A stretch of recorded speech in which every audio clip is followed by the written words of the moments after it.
Hi, everyone. This is Ellen from the Astrology Journal. I wanted to share an insight that I'm having about the charts for this week. So this week is, if we start on Monday, it's January 8th, Monday, January 8th, 2024, through Sunday, January 14th, 2024. And we have a new moon this week on January 11th, and I did a reading on that yesterday that I posted. January 11th, a little before 7 a.m. East Coast of the United States time. We also have Mercury moving into Capricorn this week, and then we'll also have a crescent moon on Sunday. Mercury's moving into Capricorn on Saturday. That's East Coast time. I don't remember the actual time. And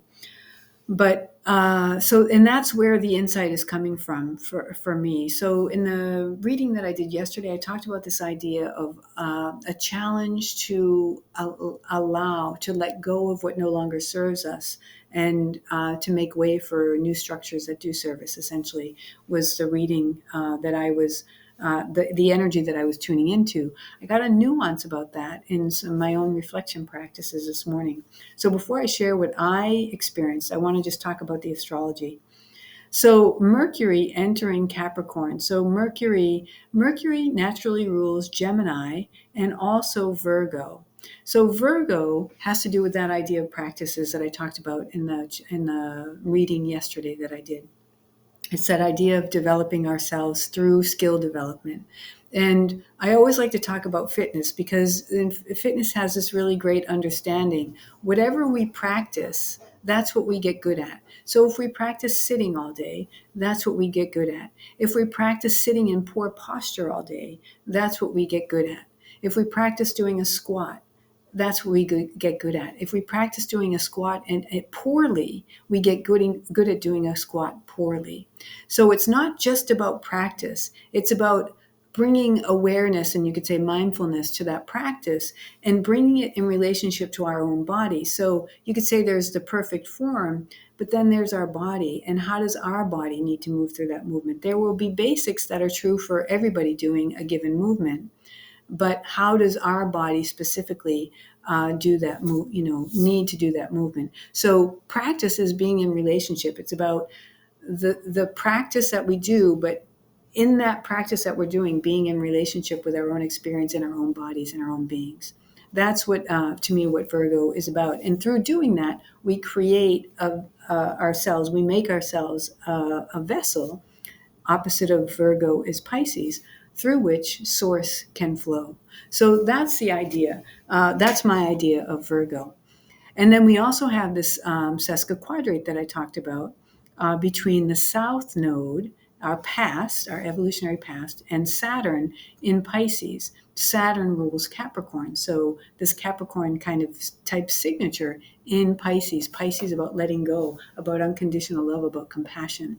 So letting go and allowing ourselves to be kind of seeped in the compassion that's and love that's there for all of us. But this sesquiquadrate aspect is also Virgoan in nature. So we have that idea there. So we have two signatures that have to do with this idea of practice. Mercury just entering Capricorn, and then Saturn, ruler of Capricorn, in relationship with the South Node, in this sesquiquadrate relationship with South Node. So that's a really important signature. But the insight that I have this morning has more to do, well, it has to do with that, but it also brings in Gemini. So Mercury's rulership of Gemini. Gemini is our early environment, and it's that includes our early schooling and that sort of thing. And so our early environment is what shapes us. So depending on this, and there's a relationship between our early environment and the structures that surround us. So we are born into a specific culture and community and all, and family and all of that. And they end up providing the structures that shape us, whether, and also the beliefs. We have Sagittarius here too, kind of Sagittarian beliefs evolve to, we then bring those into Capricorn, and those become encoded in our structures, you could say. So all of that shapes us, our school systems and the beliefs that people have that create the kinds of school systems that we end up going in and all of that kind of stuff. So there's a relationship between the structures and the child and how ideally those structures support the development of the child, what the child truly needs to be able to thrive and become its own true person. Gemini is the first air sign, and the final air sign is Aquarius, that individuated self, that unique individuated expression. So we want structures that are supporting the child at that first level to be able to, to become more and more strong in itself, so it can develop and become, this fully individualized expression of itself, contributing to the greater good of everybody, to humanity. So if you look at this, so aspects are between planets. So technically there aren't aspects between signs, but I like to look at the natural wheel and think about the relationship between signs in terms of their aspect relationship to one another, in terms of their degree distance from one another on the wheel. And Gemini, so if we start at Aries and we go to Gemini, and then we keep going around to Capricorn, each sign being 30 degrees. If we start at Gemini, when we get to Capricorn, that's 210 degrees. If we take the full circle amount, which is 360 degrees, and we subtract 210 degrees, we get 150 degrees. So this is, in that 150 degrees, is an inconjunct aspect. That's the degree that signals an inconjunct relationship between planets. So there is kind of an inconjunct kind of energy between Gemini and Capricorn. So this idea of adaptation, this idea of needing to adapt, or I don't want to say adapt. Gemini's mutable sign is adaptation, but this need to make constant adjustments. That's part of the nature of Capricorn and Gemini, this need to make constant adjustments. I don't have children, but if you think about parents raising children, there's a basic idea of what a child needs, and then there's in the moment of what a child actually needs. So we're constantly having to make adjustments between sort of the structure, the models that we have, and what a child is actually needing. And to the extent that those models that we have are actually out of alignment with what the child really needs, we're going to need to make really big adjustments. And to the extent that we don't make those really big adjustments, the child won't have the support it actually needs to grow, and it will have to adapt, and it will have to figure out a way to make do on structures that aren't actually supporting it. So from that, if that's the case, what's happening there is we're developing habits and patterns, Capricorn habits and patterns, that eventually aren't going to serve us very well. They're going to get us more and more out of alignment with who we really are and what we really need. It's not because we did anything wrong. It's we actually did something right. We figured out a way to make it work, something that doesn't work. So that may be part. So that is part of what's coming up for me. So when I was a kid, I was an athlete, and I really focused and prioritized on winning, and then goals. In terms of school is about grades, so I focused on that. I actually flunked out of first grade. I had to repeat first grade, and so I think I don't really remember all that very well. I just remember it not feeling good. But I'm sure that made it very clear that I need to really, focus on grades. So I wasn't the greatest student, but I tended to get A's and B's. But we focus on grades. We're not focusing on how to be in relationship with our fellow students. We're focusing on learning the material so that we can get the good grades. When I was an athlete, I was focusing on winning. I wasn't focusing on my relationship with the other athletes. Yeah, I cared about my relationships with my team members to a certain level, but I was still concerned about, being it was more about being the best I could be, to help the team, but I wasn't really focused on the relationships with my team members.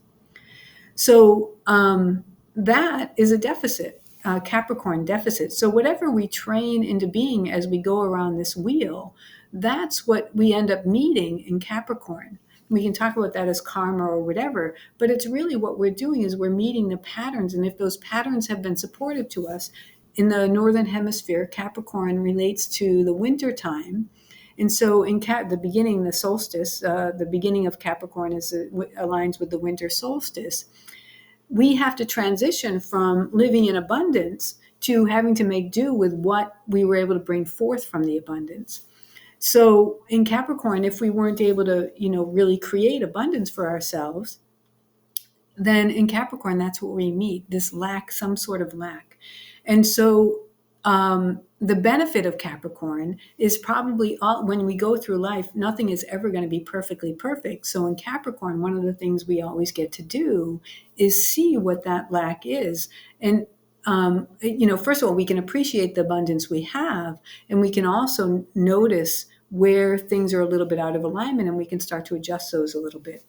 And as we then move from Capricorn to Aquarius and then to Pisces, the more we can make those, become aware of any of those lacks, and the more we can appreciate the abundance that is there, the more we can bring those two things to Pisces, where we start to dream the new cycle. I hope I didn't just lose you there, but that's something that's just coming forward for me right now as I'm talking about this. So anyway, in Capricorn, Mercury just entering Capricorn, what came up for me this morning was that whole experience of, I actually specifically remembered on 4th of July, we would have, they would have, what are they called? Like those sack races with kids where you step into a sack and you hop and you try to win the race. And that's what came to my mind. And I saw that I was focused on winning, and I was really happy that I won, right? I mean, I don't know if I won or not, but whatever. In my mind, I probably did, even if I didn't. But anyway, I was focused on that goal of winning, but I wasn't focused on my relationship with my fellow children, my fellow peers that I was racing against. And I wasn't focused on, I have this gift and skill of this ability to move my body in this way. And, I was a good athlete as a kid, in terms of my local community. I wasn't focused on, I have a really good, I have something, a gift that I can contribute in some way. I wasn't focused on that. And of course I was a child, so I'm not beating myself up about that. But at the same time, I carried that forward for a lot of my years, and there are still residuals of it and that's what came up for me today, is that because that was my practice, I didn't end up actually developing other, skill sets. And so while I've divested from those practices, there's still this deficit of skill sets that I don't have. And so that's what came up for me. So Mercury in Capricorn could potentially be kind of a deep signature. It doesn't have to be. That doesn't have to be the way that you are experiencing it. You don't have to force yourself to go and look and see if that's what's actually going on for you. I just want to share that the astrology chart can be really amazing. It has this ability to reflect back for you what you're experiencing, and in so doing, giving you better context and understanding for it. That's how it works for me, and that's what I really appreciate about it. So anyway, I just wanted to share that. Often I find that when I first do a reading of a chart, it's kind of very general, and it's only as I go through the energies that I start to appreciate more of the nuances. So I wanted to share this, and I may be doing more videos like this and posting them on YouTube, just because it's a nice practice for me to be able to do, and maybe it will be offer some insight for others. Okay, thank you so much for watching. I hope this was helpful, and I'll leave it there. Bye-bye.